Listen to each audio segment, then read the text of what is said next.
L'un des plats les plus connus de notre cuisine est en fait un non-plat. Vous vous demandez comment? Je vous l'explique tout de suite. L'un des éléments qui définissent un plat, ou plus généralement une préparation culinaire, du moins dans l'imaginaire commun, est le fait qu'il soit cuit.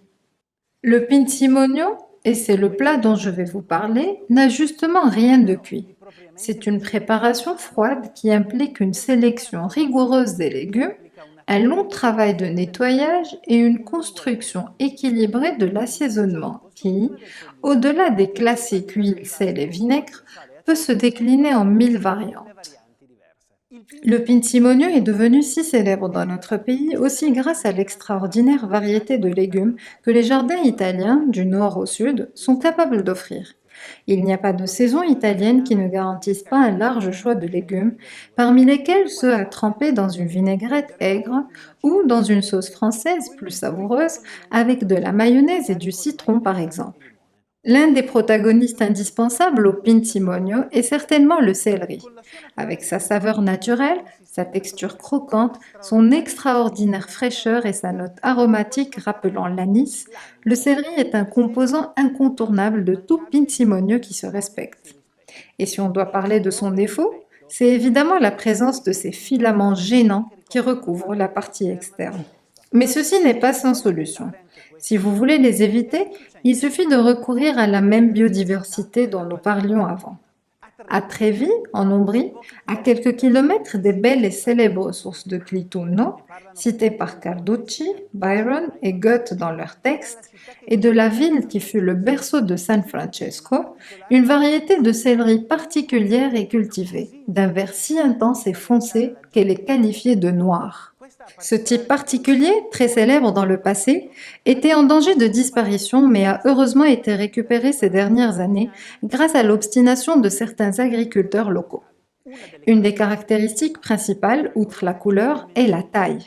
La plante peut atteindre jusqu'à 1 mètre de hauteur contre les classiques 40 cm du céleri américain qui est désormais couramment consommé et qui a supplanté cette variété locale.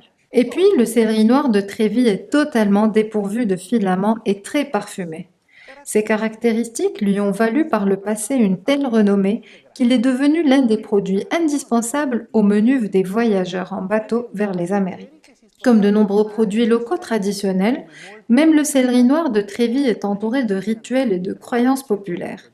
L'une des plus courantes avance que le semis doit avoir lieu le vendredi saint pour que la croissance de la plante soit plus rapide et qu'en même temps la floraison suivant la maturation ralentisse, celle-ci s'achevant normalement en octobre.